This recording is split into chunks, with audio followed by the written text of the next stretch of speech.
I'm Logan Crawford, and right now on Spotlight, we're delighted to have a special guest join us here today on Spotlight.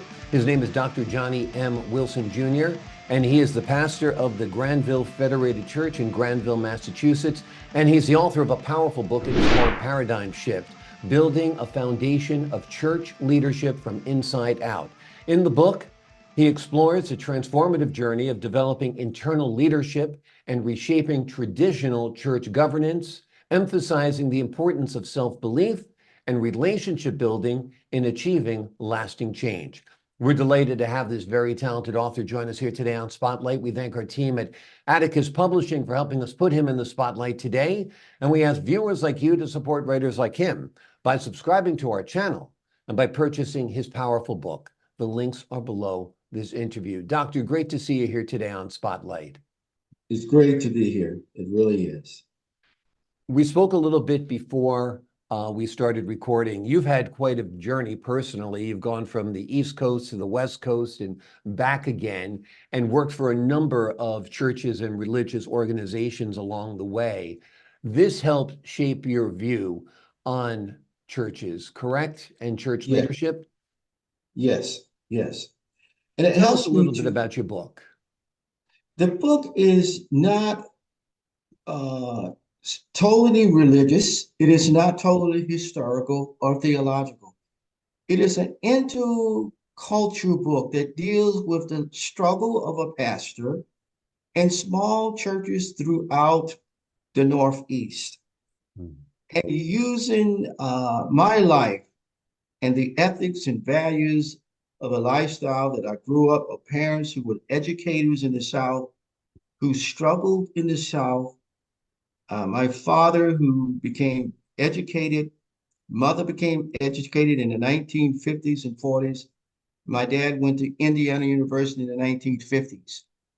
And through their resilience and struggle and the power of the faith and the church in the South, in the Deep South, being able to transform all different types of events and principles and problems and the issues of segregation and all of that. And the power of love that transcend all of that in spite of organizations and people and change. And it was when Dr. Martin Luther King was shot and killed, my mother said these words: "You are a young man. We live in a separate community that you are to love people in spite of." And with that with those words, that became the power and the engine for me to succeed in a world that was quite different. And unfortunately, I was the shortest person in the whole family. Everyone was taller than me. I was, 5'3". Everyone was bigger than me. I couldn't play football. I couldn't play basketball. So I found something in me that was stronger. I had the power of love and the power of resilience and the power to make a difference in a world that was changing constantly each and every day. And I am a survivor. And that survival means to survive this culture world, to embrace difference, to serve in a church that is basically all European, and serve in my own congregation among my own people, which is really a gift. That when you can love in an unconditional way to break barriers where sometimes doors are closed, but then you see it as an opportunity. In my book, you see two arrows going left and right. There's no such thing as a perfect right or a perfect left. It's just part of what it means to keep striving and keep believing and keep trusting. Well, like Dr. Martin Luther King, you were given the gift of eloquence, which is very, very powerful when you are in the pulpit and when you are running a church. Tell us about your church. What denomination is it? And did that denomination present any particular challenges for you? This church is a federated church, which means that there are people that are United Church of Christ in the congregation, and the American Baptist Churches USA in the congregation. So I have members who are they're at the same group in one church, but we are able to work together We have two separate societies, two different, one checking account. But we are able to collaborate and to have conversations of change, conversations of hope. We have Republicans and Democrats in that church. And I'm able to embrace the uncomfortable. And paradigm shift means that you're able to go into spaces that you're not used to. And these people are inviting me into their homes, and we're having conversations about both sides. And we come out caring for one another and building one another. And it's a good study and good research. People from Boston, people from 2 or 3 hours are coming to this congregation just to see how things are working. So collaboration, intercultural, being able to respect one another where they are, whether they're Catholic or we have all kinds of people in the church.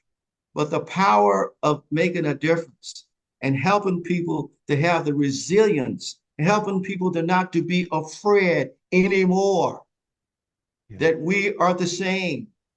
My blood is red just as yours. And when you can do that in a small congregation, in small communities, where many of these communities are fearful of people from cities, and I've been able to embrace them with love and do the things which is really wonderful. And how a congregation that loves my wife, who loves what I do because I love them unconditionally. And the power of love is supernatural. It's not this romantic love. And paradigm shift is the methodology to how to reach those spaces that are uncomfortable. My whole life has been uncomfortable. My whole life has been a paradigm shift from the beginning and the end. And for the folks at home who don't understand what you mean by a paradigm shift is when you change the way of looking at things from a different perspective, right? That's right. And it also created a methodology for change within an organization that has been stuck in the same place for so long. Not necessarily inclusiveness, but a sense of the inner soul of the person. You can have programs, but unless that heart, unless you can go into your heart and say, hey, I need to make a step in the right direction. I need to have a conversation with love. I need to have a conversation that's tough, but you have to be able to engage it in a way that is non-threatening. And that is very, very important. And I learned that from great professors and students in my doctoral studies. And it really comes to mind, how do we help people to meet one another on a common ground? In the book by Howard Thurman speaks about that common ground when he was at, Boston University. Most people have the same goals. They want to perhaps do better than their parents did. They want to provide for their family and their children. They want to live in a safe neighborhood. They want to worship their God freely. So most people, I think, are the same. They might have different approaches of getting there. And that's part of the paradigm shift as well, is you can say, okay, you're a Republican, you're a Democrat, you're a Catholic, you're a Presbyterian, or whatever the case might be. But we all want the same things out of life, and we pretty much want the same things for our society. It's just that we have different ways of going about it. And once you understand that, I think you're able to build a rapport. Right? That's right. Building relationships is a big part of your book. You talk about that, right? Yes, very much part of it. Because without relationships, there's no solution to the problems that we have in our society.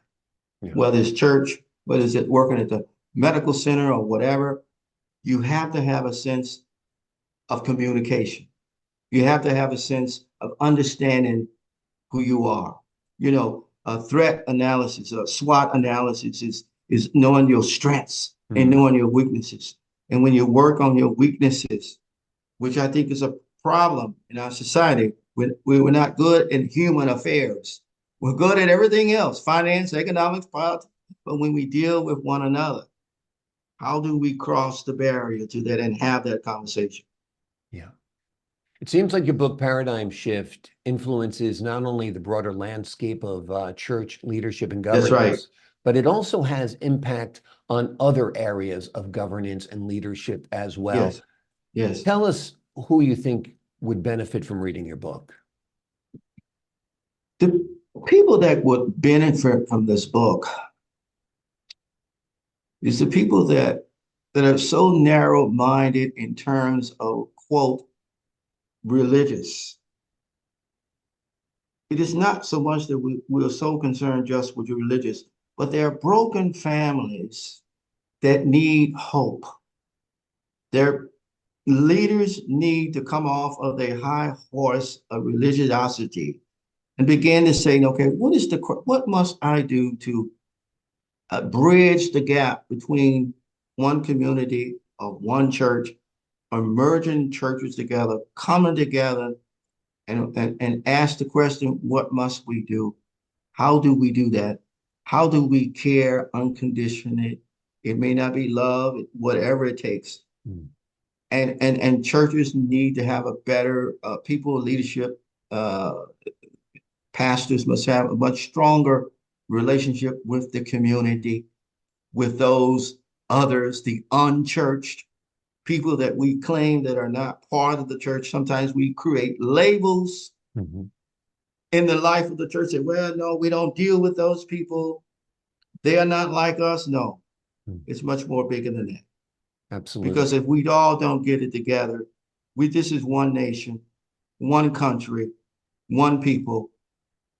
We should think in terms of organization systems. And when the system works, everything works. If the system is not working, something is going to break. And our human interaction is the most important piece of the paradigm shift. Can I make a difference to who I am? I have a man in my church who's 95 years old, and we have wonderful conversations. We're from different worlds, but we having those conversations. He says, I'm sorry that I said certain things. I say, it's okay. I said, that's who you are. That's who you are. That's your makeup. Yeah. And we can talk. He's 95 years old. Yeah. And he has his views. I have my views. And so paradigm is always working. It's always moving each day. Whether you go in the marketplace or the store, whatever it takes, there's a sense of connection, of bringing people together for a conversation community to build into the future. Wonderful, wonderful. We're blessed to live in this great country. We want to Yes, keep we it are.